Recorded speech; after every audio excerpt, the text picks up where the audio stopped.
Thank you very much. Mhm. Okay.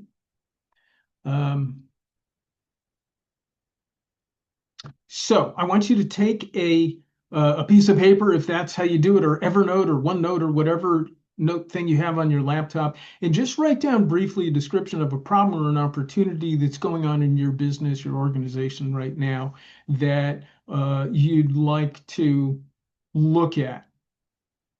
Okay, as we go along in talking about the 10 modes, we're going to look at that issue. I want you to have that in the back of your mind. You should include some of the 5 W's. Maybe, what is it? Who's involved? If there's a timing, the when question. Just briefly, high level. Oh, yes.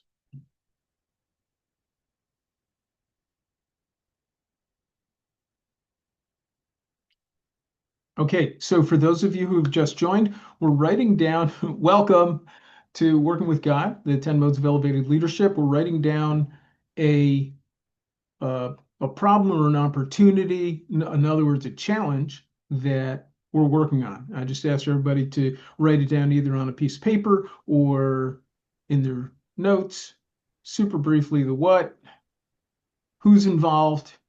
Think of something that's of interest to you right now in your business.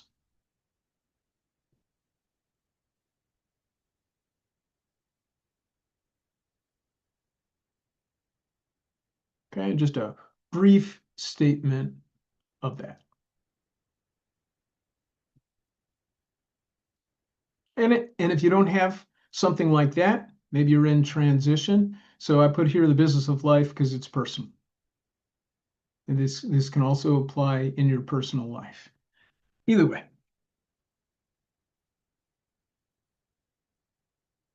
All right, so what we're going to do is we're going to go through the 10 modes and then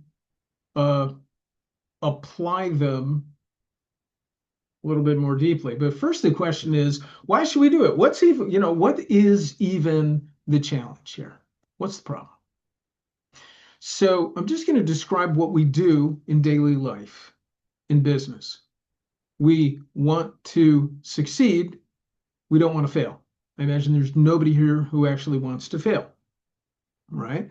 And we want our business to succeed. We want the other people that are with us to succeed because we're providing value out there and it's all good.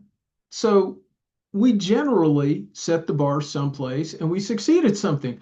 We open a business, we get a client. Yes, we're so happy. Yay, hooray. It's a good thing. For a while, right? A year later, if you still only have one client, you're probably not feeling like a great success. So you want more. So what do? We raise the bar of success. All of a sudden, success was here and that was great. Now we're up here and we've kind of moved into an area of, well, our success has moved up. So relatively speaking, we've moved down. We've moved more into not good enough. The situation is always fluid, moving from good enough to not good enough. A lot of our time we spend in not good enough. And we don't want to be there. So there's an automatic tension. Now, that's a productive tension for every organization, right?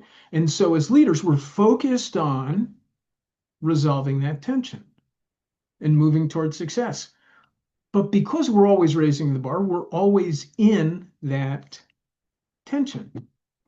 And there is the danger for somebody who looks to God as who says nominally, oh yes, God is my savior, God's my deliverer, he's the one I rely on, and he's the one I care about. Maybe I'm doing this for God. But the more we're in this dynamic of moving from failure to success, the more that's our identity and that's who we are, and the harder it is to pay attention to God. So that's where the working with God comes in. Because God is beyond success and failure. Because he's got everything already, all done, all completed. He's got this. Now, do we got this? No. But what we can do is move into God more continually. So, yeah, maybe in the morning we have a little devotional. Maybe at night before bed we pray, right? But when we're at work, what do we do? Well, sometimes, we meet in groups and or we talk to a mentor and we say, gee whiz, I'm losing perspective, and the person comes in with a biblical perspective, and you're like, oh, okay, that's good. But what about day to day to day to day? So, um, so the question really is like this: in a world that focuses us inwards on our success, we get all sorts of messages coming to us saying, I have to be successful, right? And as a matter of fact, if you look at your email inbox, it's going to tell you, notice that almost every one of those emails, unless it's from, somebody somebody directly like me, they're going to start out with an imperative. Do, take, learn, buy, you know, whatever, advance. They're always telling you what to do. And so we end up focusing on ourselves. How do we work for God in a situation like that? That's where um, that's where the 10 modes come in. And I'm switching to this so I don't have to look away. Okay. The 10 modes of elevated leadership are a framework of being in which we exist, created by God, that influences everything about what's going on in our life and our business. It influences our imagination. It influences our thoughts. Imagination is the realm of possibilities. Our thoughts, our emotions, our passion, and our actions. So we can use these 10 modes if we're being conscious of them. Bless you, Liz. Um, and we can gain information. We can turn to God and say, aha, I'm aware that in this, I think maybe in this mode over here, there's something that I'm not catching. Can you help me?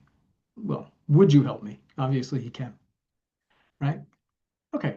Now, typically, these modes are not sequential. I'm about to tell you these modes sequentially, but they're layered. So they happen at the same time. Just not all of them, and usually one or another mode is dominant. It's larger. It's more influential.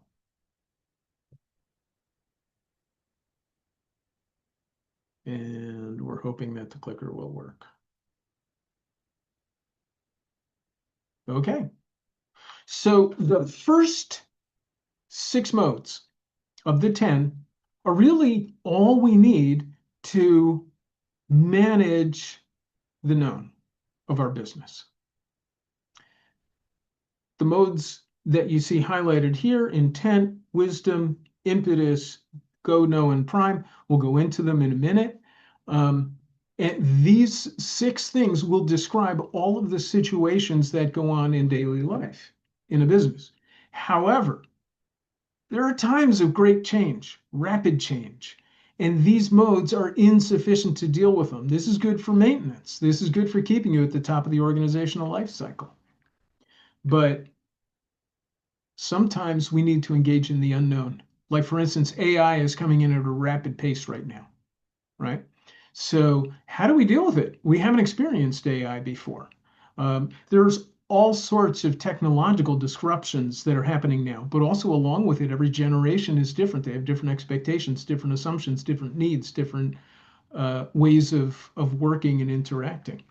So that's what the last 4 modes are about. So as we go through these 10 modes, starting with intent, remember the problem or challenge, the challenge or opportunity that you wrote down. Okay, and start thinking, what's active in here? Intent.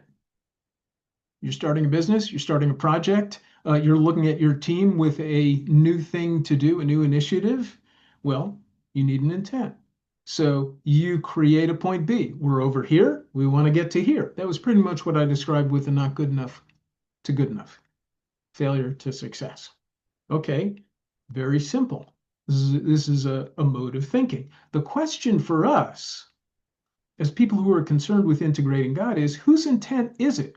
Now, you're going to have a choice of three different intents. There's God's intent, and there's a whole Bible written about that one. There's your intent, and we write that Bible every day. Oh, I want this. No, I want this. No, I want that. Right? All good. All right. And then there's that middle ground. Wait, everybody else's intent. And that's the stuff I was talking about email. So there's those three intents. And the question is, whose intent is it? Is it your intent that you're about to launch into and try to implement? Is it God's intent? Or is it other people's intent? You want to be really clear on that. Now, am I saying that you should only do God's intent, never do your intent? Well, it's a little hazy there too, right? We're adults. God gives us leeway. He gives us choice to do things, as we know all too well. So, so God will say no, God will say yes, and then there's this discernment piece, leaving that to you to discern. Okay. That's question number one. Mode number two is you also need wisdom. You can't just say, okay, team, here's my intent. Let's implement. You go implement. There's going to be chaos, right? You need to have everybody working together. So you need to set context. You need to say, these are important things over here. Let's move towards them as we go on our way towards implementing the intent. And then there's things over here that are really we want to stay away from. All right. And this involves in the minutia of things. This in the mode of wisdom, we set criteria, we set metrics, right? And we have all sorts of assessment and measurement going on so that we know what's happening. Are we on track? Are we not on track? Is it a good direction? Is it not a good direction according to what we've planned? And wisdom then has to include for us the question, whose wisdom is it? In Proverbs, it's, what does it say? I could ask you, I'm sure some of you would unmute and jump and tell me, what does it say about wisdom? It says, the beginning of wisdom is the fear of the Lord. So if we have an intent, are we in a proper relationship to the Lord with that intent? Okay. Does it align with biblical principles? Have I sought wisdom from peers who are also walking with God? And this is probably automatic for many of us.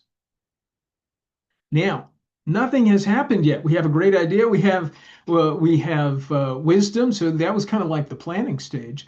But we also need impetus. We need passion. We need transformative power. And of course, the question is, whose power? Whose passion? Where is the juice coming from? Right? So did I need to go take out a loan because money is a resource, money is power, money moves things forward? Did I need to go take out a loan and I've stretched it too far and I'm being a little full of myself because I think, oh, I got this, and maybe that's good. Maybe you can, maybe that's in line with God. Maybe it's not. Right? So the question is, be real careful. Where's your power coming from all along the way? One of the ways you can tell, of course, is the power that I'm amassing, do I feel like I'm stewarding it or that it's mine? Okay, so now we've launched whatever the project is or the new initiative, and we are in go mode. This is where most of us work most of the time. Leaders shouldn't be in go mode most of the time. Executive leaders, owners should be in a different space. You'll see, we'll get to it. It's actually the end, the last mode. But certainly there's go. And the only question here is, am I doing enough or am I not doing enough? Am I doing too much? And in every little space, there's that fine balance. Because what we're learning here in being effective is we can't always be effective in everything just by doing more. We're human. We're going to be burnt out. God kind of designed it that way. He can do everything. We can't. And that's wonderful.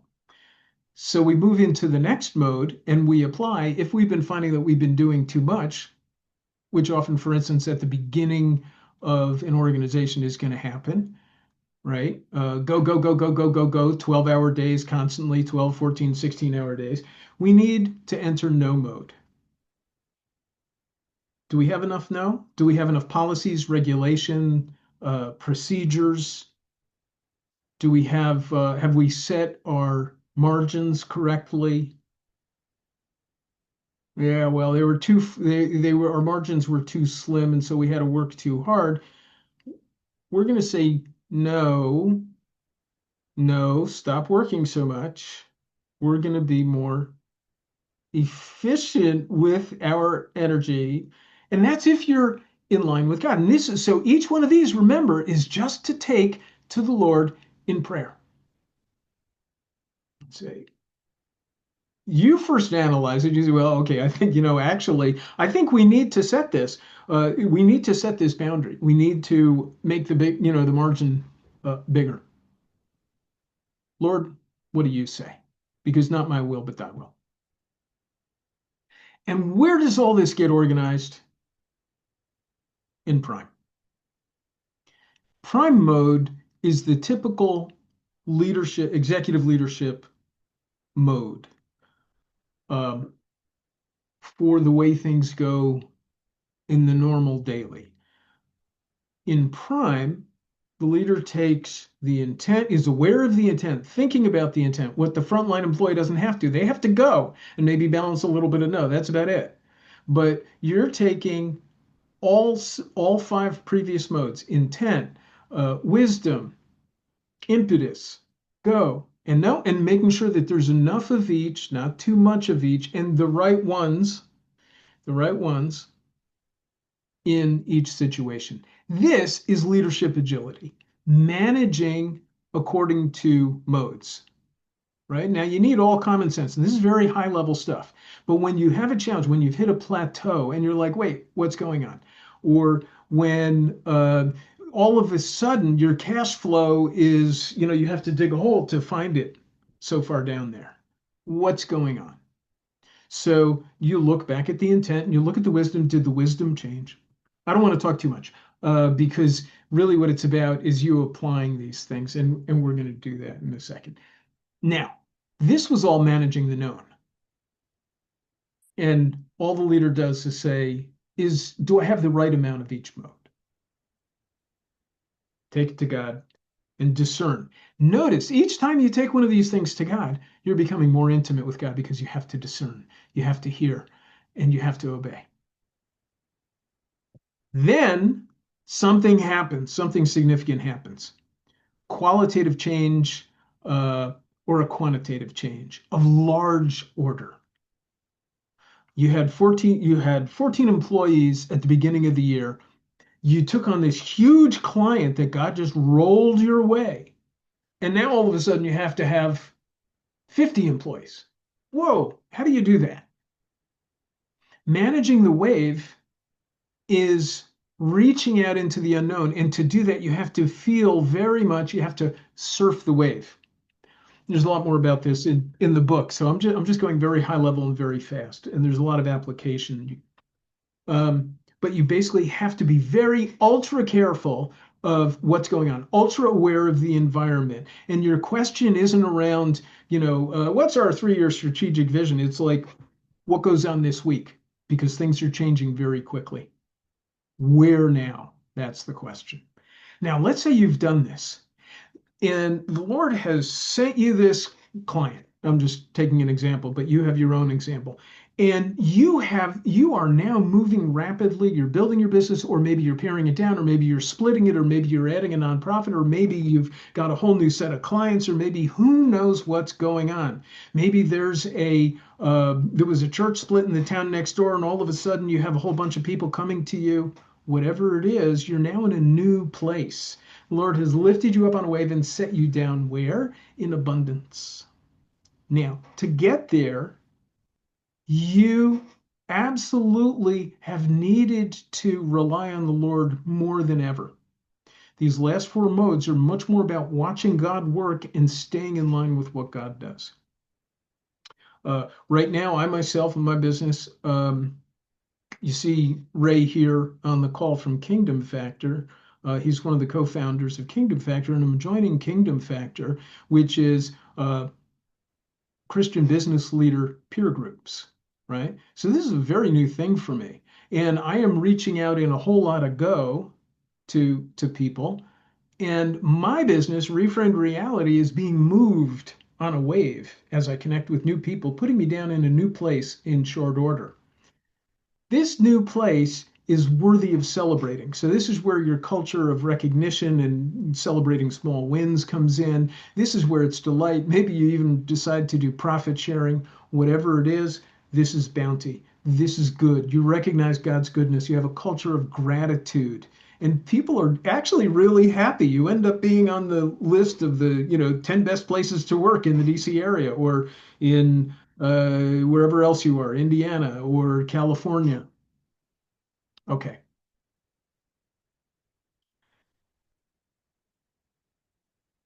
there's no question here. This is just simply a good place to be. It's a good place to be. The only question is, what if you want more? What if you feel inside you called to more?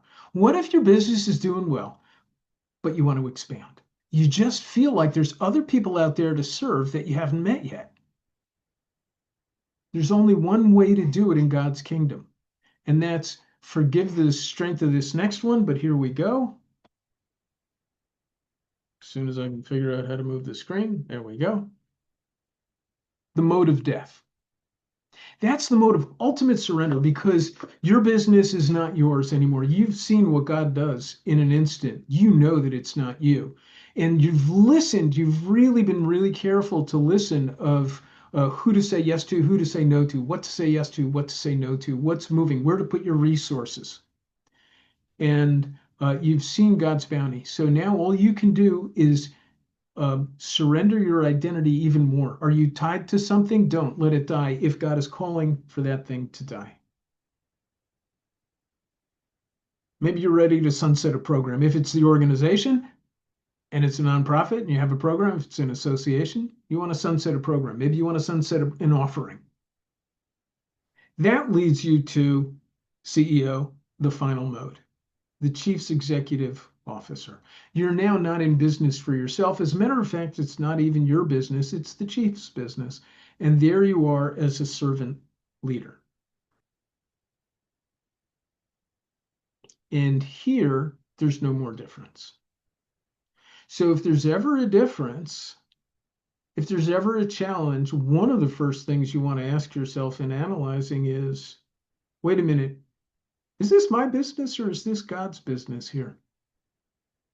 And you're taking it to Him in prayer. Okay, taking enough time on that. I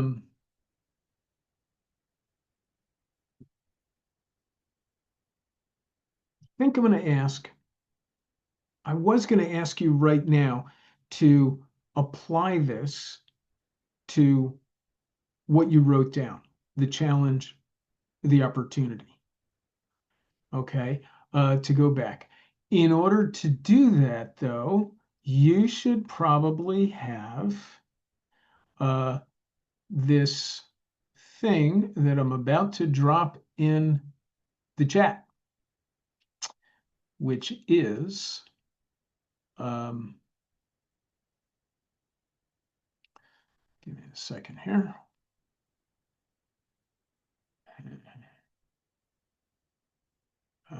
Okay.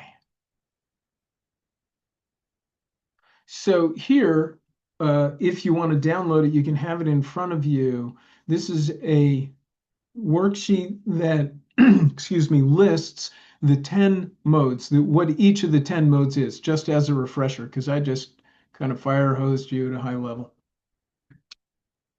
And I want you to apply it and ask yourself,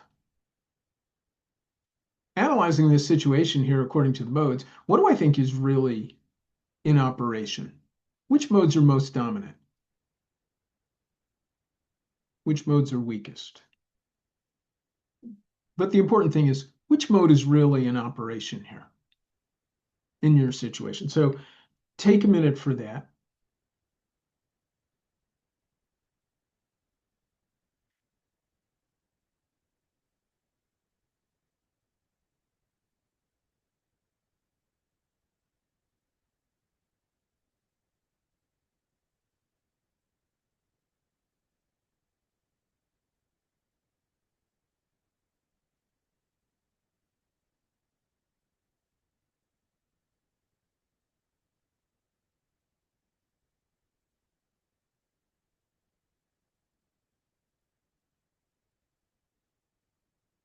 I also just put it up on the screen, but it's a little easier to read on the PDF if you want. And it's if you see the second page on the PDF, it's questions 1 and 2.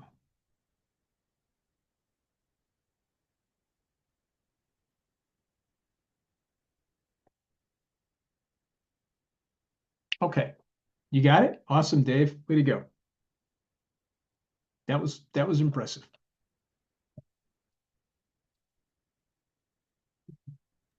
Even an old guy can use a printer. How about that? Especially old guys use printer. Young guys just use their phone, you know. Yeah, I'm a printer person too. Okay, so do you need another minute? I tend to push forward a little too fast.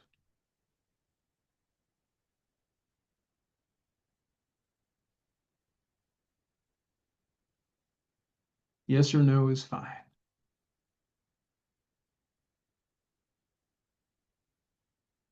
All right, I'm just going to say yes. So, what I'm looking for is a super huge, courageous person who is willing to share with the rest of us a whatever their situation is and their thoughts, and we'll go through it. And this way we can work out a little more how to use the modes.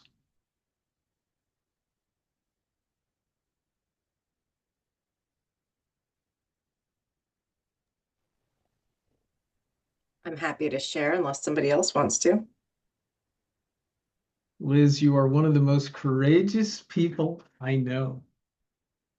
Way to go.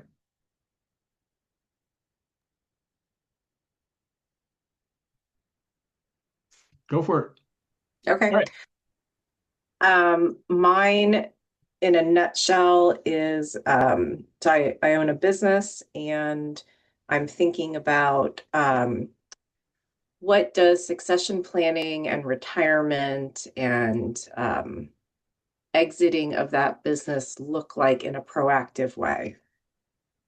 So not like in the next, year or two, but in the next like 5 years, 7 years, in that sort of time frame. And so I am not an expert in your modes here, Eliyahu, so you'll have to certainly jump in and help me. But I feel like I'm constantly sort of toggling between the go mode because I'm trying to continue to create stakeholder value and push the company forward. And I'm also moving to no because there are, as I'm thinking about the arch and progression, there are things that I need to say no to so that I can focus myself on the right things that help support the business and the staff and my own needs. So it's sort of like gas on, brake, constantly kind of doing those two things. Um, and then I have decided that I'm going to go back to school to get another degree. And so that's like a wave of more information, trying to figure out like where all that fits. Um, so I see myself in a lot of different places. I don't know if I'm reading your PDF appropriately. You probably are because, like I said in the beginning, they're not sequential, they're layered, right? So all this stuff is happening, excuse me, uh, at the same time. Okay.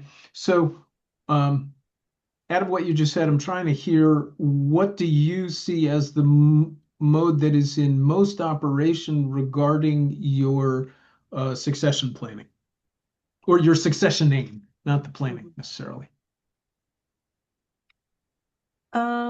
The one that's in most action.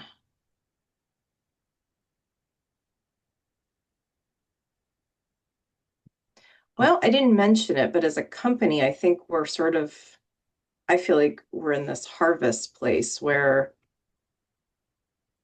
we've got a really good track record. We've been in business almost 20 years.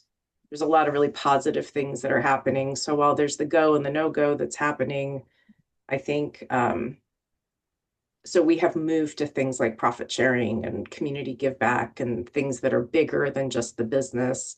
And a lot of that is because I'm thinking about long-term exit planning and creating the right culture to support the organization and the staff. So there's some of that there too. That answer your question, Eliyahu? Yeah, this is good. And I hope everybody's okay listening, with Liz's example, because the how we do this is more important, except for Liz. That's the, the what is going on. That's important for Liz. But how we do this is important. All right. So would you say that successioning, I'm just going to call that, or I don't know what you want to call it, transitioning, um, no, I think this is rich, Liz. Let's continue. Thank you. Um, and we should have time for another one too, so don't feel guilty. You're not a hog. Um, so is successioning something that is a major change or kind of daily business? Gosh, that's so hard to answer. It's both. I'm trying to incorporate it into my decision making and my thinking so that the company is sustainable in the long run. But when it happens, it will be a major change. For you, certainly. Yeah. Yeah. Hopefully not for the company. Hopefully we have the right systems and processes and leadership in place that nobody even notices that I have exited stage left. Exactly. A wonderful big cake, a glass of champagne, away you go. And then, oh yeah, I remember Liz. Oh yeah, she was great. Yeah, exactly. Okay. So one of the things to think about in honing this down is which concern are you going to focus on right now? Is this transition really about you, really about the company? Well, clearly it's about both, right? But it's big for you and hopefully not big for the company. You have a long-term vision, so you have time to, uh, okay, fabulous. You ha Fabulous to the ESOP. And you have time to put things in place. Putting things in place with systems and processes is when you have time, is definitely in the first six modes. That's managing the go and the no that you talked about in Prime. So you're asking yourself this, right? Um, and for that, you need a really clear intent about what you want for the company and a clear intent about what you want for Liz Scott and her family, right? And those may be two very different pictures. They may be, you may frame it as the same intent, but remember, intent is point B. What's the point B that you're going to? What's the point B that the company is going to? And then you're going to ask a whole different set of questions from there. But in prayer, we can ask God to show me, Lord, what do you want for me at the end of this? What do you want for the company at the end of this? All right, that's different than working it out. But first, you have to have that really clear set of intents.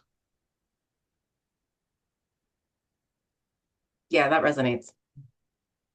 Yeah. And it's easy to conflate them. So keeping them, separate in your mind is important. Yeah. That's why I didn't really ask you to do the five W's, but we should. right? So under your who, you have Liz, and then you have brighter strategies. Mhm. Okay, and so you can have two clear pictures. That's going to lead to two different plans. Yeah. Okay, and where does the planning happen is going to be in the wisdom. So then you're going to pray and ask God for, well, what's important here? What's the wisdom I need here for the company? And what's the wisdom for Liz? And just that separation should give you more peace. I wish I could read the chat more. Hold on. Pam. Oh, Pam is here. Yay, Canada. Okay. It's about asking God what he wants for the company, not the self. Well, okay, Pam, but I'm going to throw this in.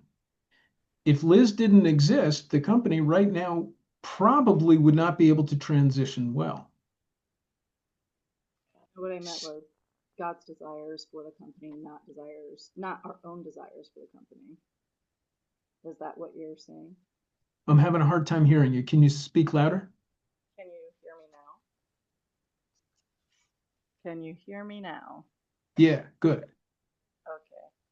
So what I'm saying is what I'm asking is, are you saying that in prayer, in the next step or next action for the business, you're seeking God in what he wants for the company, not what Liz wants for the company in her own heart and her own desires, because God's plan might be different than what we are seeing, because he sees broader, he sees bigger, he sees, everything rather than our own desires. Although, like, there's good desires and good intentions to leave it well, how what God wants for it is what is being sought. Like, because I'm even wondering, like, Liz, are you transitioning out because that's like you've already sought God in that? And God is telling you to, like your next step is moving out?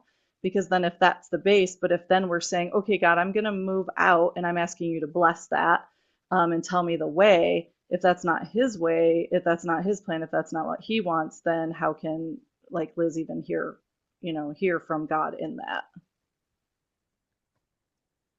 Interesting question. Liz is a God person. She could probably answer that all on her own.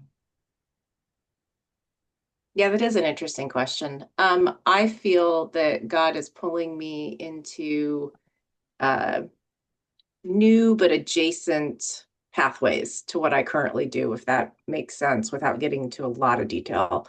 And so I feel like to be responsible and to steward the company and the staff's lives that I hold and the clients that we have, and all of the amazing things that God has blessed the company with, and me and indirectly my family, that there needs to be a really solid exit plan, which for me is an ESOP or something that allows the staff to continue to build what they have built and created, to create value, ongoing value. And so that to me feels really important, because I feel like I'm being pulled to do other things. So maybe only 20% of my focus will be on brighter strategies and not the 100% that it is right now.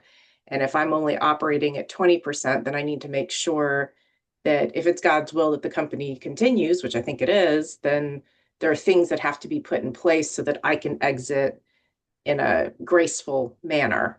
And I'm still trying to work out what all those things are. And a big piece of this, as I mentioned, I've applied to go to Georgetown to their leadership coaching program. And so I very much feel like, I know God is not a magic 8 ball, but I feel like if I am meant to go, they will accept my application. And if I'm not meant to go, they will deny my application. But I felt called to apply, and we'll see, God will decide whether I get in or not, and an admissions committee that I've never met. But that will help sort of put me on the path to, if I get in, well, then that moves me down one path. And if I don't get in, then that moves me down another path. And I think both paths are fine. It's just a matter of my skills and strengths and the path that God has created. And those things have to come together.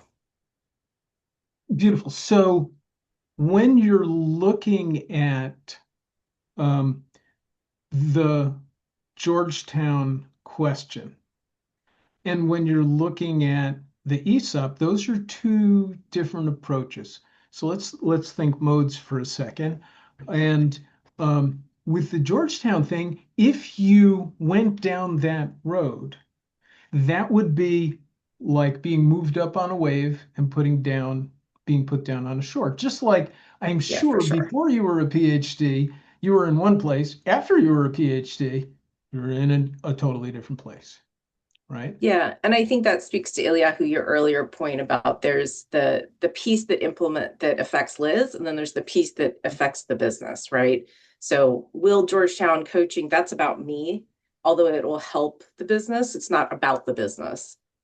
And so, those are two different, like there's one problem with the business and there's one problem's not the right word, but opportunity with me as a Yeah. person, and then there's an opportunity with the business. Exactly. And they both will demand very different actions in go mode and Yeah. very different limitations in no mode.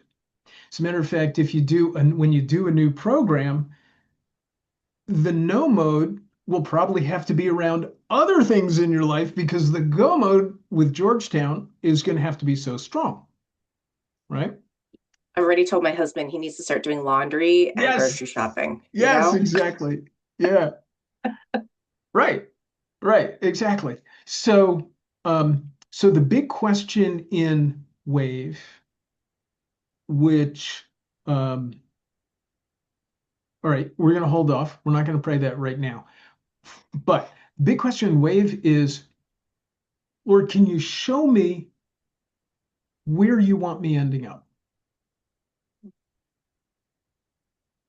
What's the new shore? What's the harvest picture? Okay. And that's going to feed into, if he shows you that, if he does, as he does, it's going to feed into generating intent. So intent is going to be overlapped on that for yourself. Now, then, because you are the leader of Brighter Strategies, and Brighter Strategies is not the leader of you, right? So you need to then look at Brighter Strategies and say, okay, what needs to happen in order for Liz to get to this new shore? And then, is that in the will of God?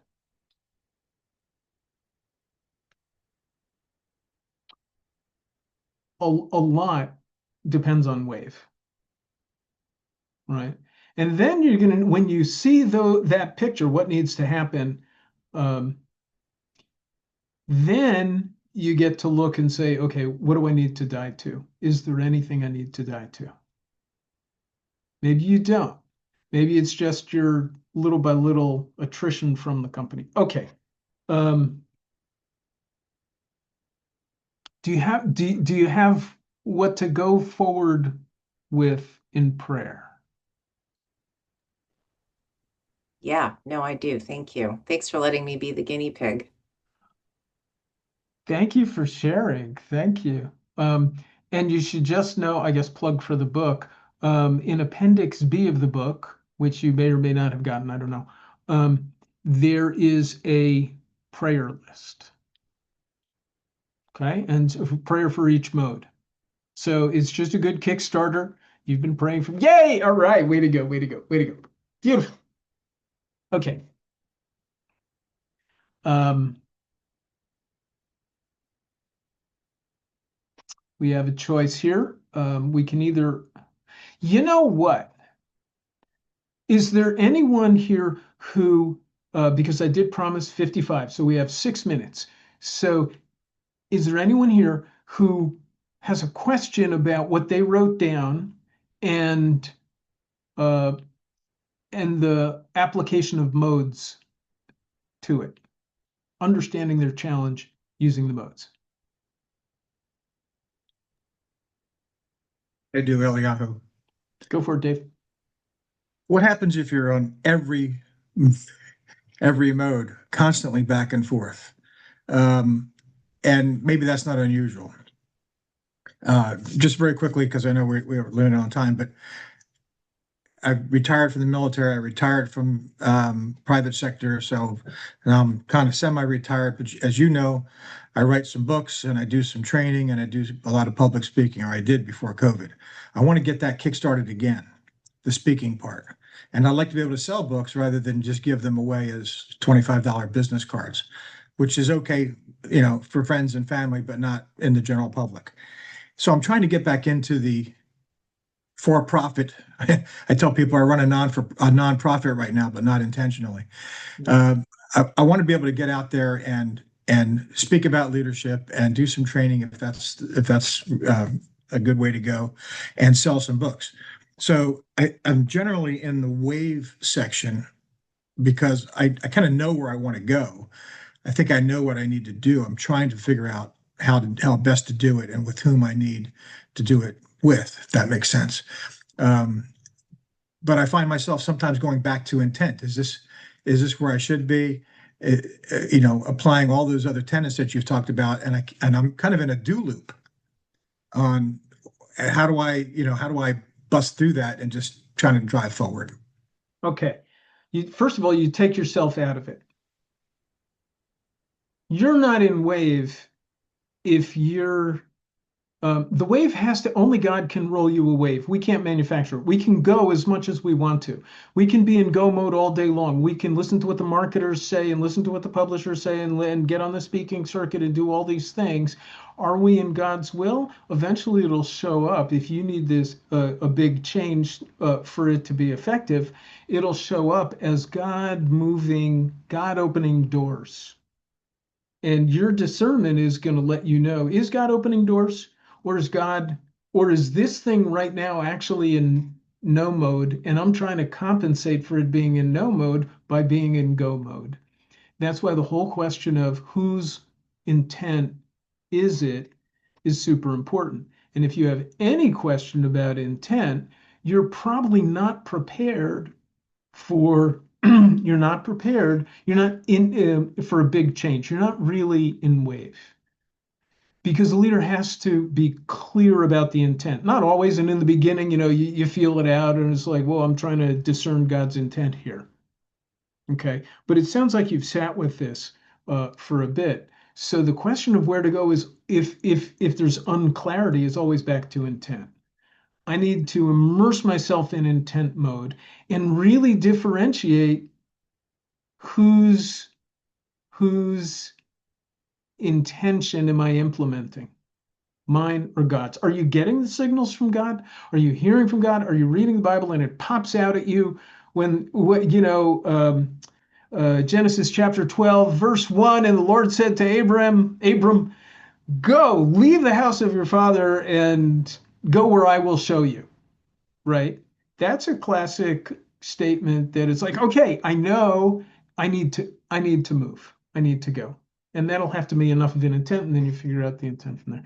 So pull it out in each one. Is it my intent?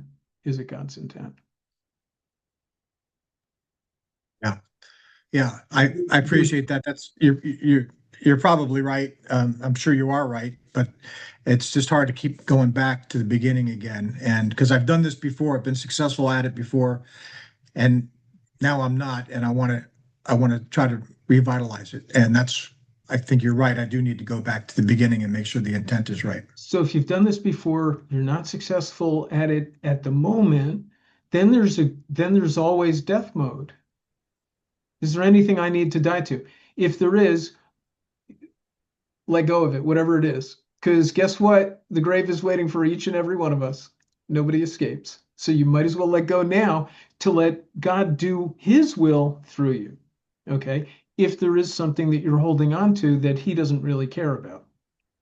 On the other hand, maybe there's nothing to die to. You're in exactly the right place and it's just timing. And who can say about timing? Let's go with that. Well, you better discern for yourself with prayer, but I hope so. Yeah. That's really good. Thank you. Listen, it's 1:55.